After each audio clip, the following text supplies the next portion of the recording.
Shalom saudara-saudara, berjumpa kembali bersama dengan kita di channel TV Kabar Baik.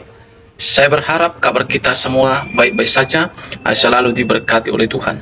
Saudara, pada hari ini saya membagikan bagi kita video cuplikan bagaimana ada seorang ibu, yaitu seorang pengamat militer, dan dia menghimbau kepada kita Indonesia supaya jangan sampai kita salah sehingga kita membela Hamas ini. Karena Raja Salman, yaitu Raja Arab, jauh hari telah berkata bahwa Hamas ini adalah kelompok teroris.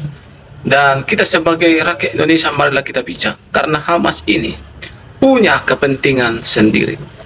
Oleh sebab itu, mari kita simak dulu cuplikan berikut ini. Palestina. Dengan segala hormat, Indonesia itu mesti ingat kita ada Papua. Sekali lagi ya, saya bukan tidak mau membela, tapi cara kita yang salah jika membelanya itu akan backfire.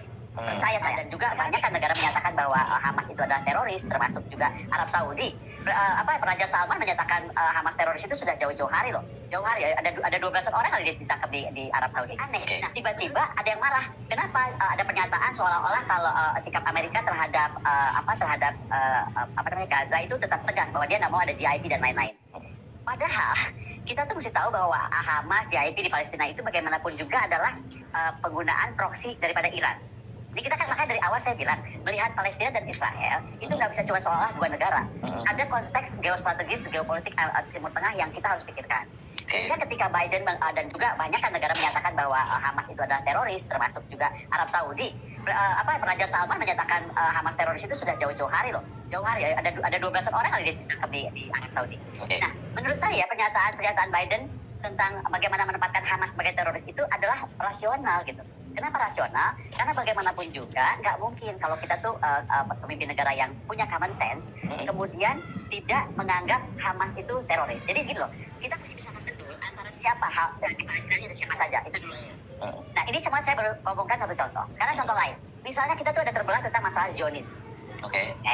Zionis itu kan sama halnya gerakan nasionalisme Tiongkok, nasionalisme India dan lain-lain, itu adalah gerakan nasionalisme. Di kita, jangan salah, ada kaum tertentu menganggap nasionalisme kita ini juga bidah loh. Betul nggak? Ada dong masyarakat yang menganggap nasionalisme kita salah nih terhadap NKRI dan Pancasila. Ada segelintir masyarakat berpikir demikian. Sama halnya.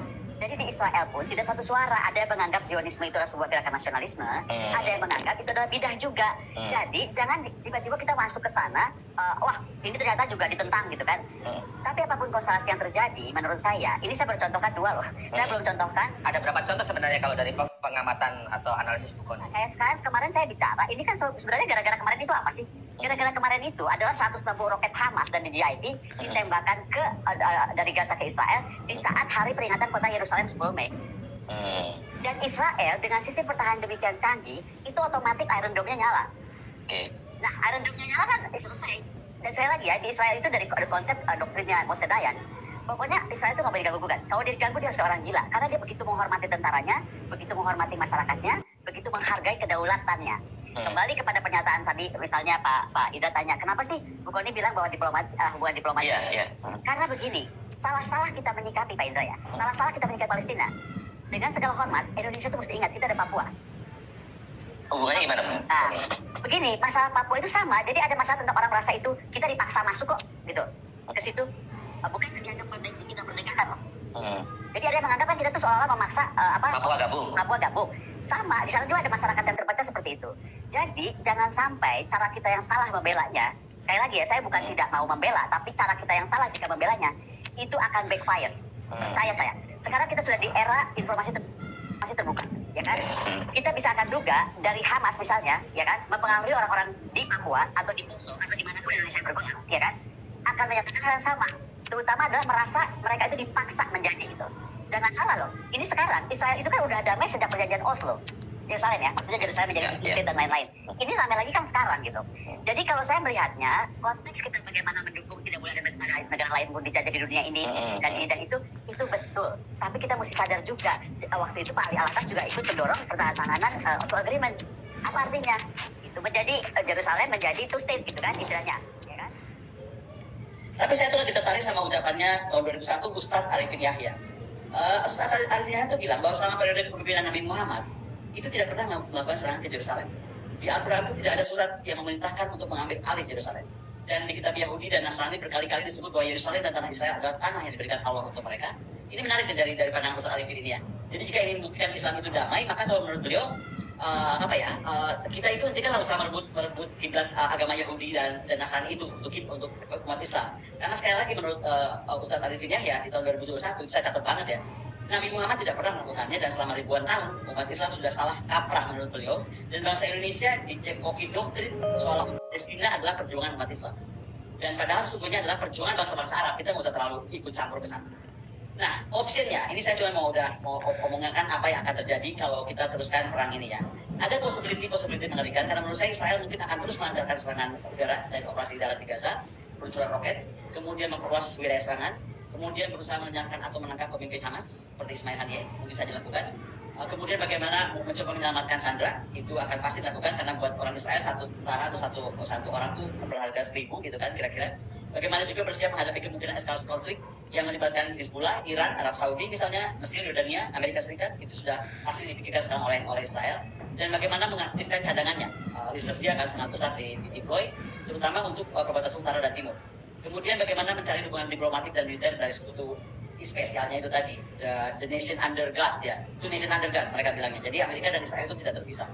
Nah, terkait Iran, sekali lagi ini sangat kemungkinan ya. Saya tuh agak takut sebenarnya ngomong ini karena ini perangnya baru saja. Tapi ini kemungkinan kalau memang Iran terlibat, maka Israel akan membalas langsung terhadap Iran yang tuduh mendukung dan mempersenjatai Hamas. Kemudian Israel mungkin akan melancarkan serangan udara yang fasilitas nuklir Iran.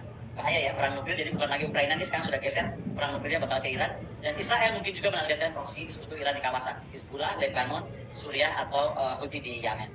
Saya kira itu aja yang mau saya sampaikan karena sebelumnya tidak ada yang lain. Sumbangan tersebut akhirnya terarahkannya ke mereka. Mereka habis panen ini dengan dibantainya para rakyat Palestina. Tahu gencatan senjata kemarin yang akhirnya mereka lakukan dengan Israel? Kesepakatan itu dia sepakati dari mana? Di tanah perang? Enggak, di hotel bintang 5 bro. Kok bisa seperti itu ya? Subhanallah ya. Jadi kok bisa bertolak belakang dengan berita-berita yang beredar ada di Facebook, di YouTube. Ada apa ini dengan kelompok Hamas? Tapi kalau kita lihat, para netizen itu selalu memuji kelompok Hamas. Bahkan langsung percaya dengan berita tersebut. Ternyata kelompok Hamas ini ya, kata Ustaz Riyad, bukan membela rakyat Palestina, malah meraup keuntungan demi kepentingannya. Coba kita lihat lagi ya. Di Qatar hidupnya. Qatar adalah negeri yang terkenal memelihara para kelompok-kelompok teroris dan para dai-dai yang mengajarkan terorisme. Qatar sama Turki syaitan ini. Asal ente tahu. Jadi dari Mesir ini tokoh-tokoh yang membawa pemikiran dan sumbangan tersebut akhirnya terarahkannya ke mereka. Mereka habis panen ini dengan dibantainya para rakyat Palestina. Nah, itulah dia saudara-saudara, baru saja kita menyimak video cuplikan tadi ya. Bagaimana ibu pengamat militer ini mengatakan bahwa Raja Salman jauh-jauh hari telah berkata bahwa Hamas ini adalah kelompok teroris.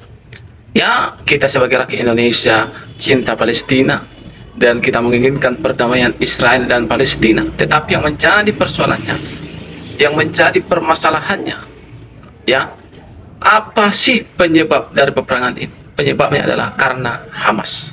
Kelompok Hamas yang punya kepentingan sendiri. Kelompok Hamas inilah yang membuatnya jadi kacau. Bahkan Presiden Palestina saja pun tidak mendukung aksi daripada Hamas, ya saudara. Bahkan orang-orang Islam pun yang di Gaza, ya saudara, maksudnya tidak mendukung. Bahkan mereka sangat tersiksa oleh perlakuan daripada Hamas. Jadi mari kita sebagai rakyat Indonesia, jangan kita sampai salah dalam mengambil tindakan. Bahkan baru-baru ini ada ustadz yang menyuarakan, ayo kita pergi ke Palestina, kita jihad di sana, kita mati di sana. Ya, ada lagi dari kota Medan, kami cabang dari Hamas, kami akan pergi ke Palestina. Rugi saudara, karena yang sedang saudara bela adalah kelompok teroris. Ya, kiranya lewat video ini kita mendapatkan suatu pemahaman. Tuhan memberkati kita semua. Shalom.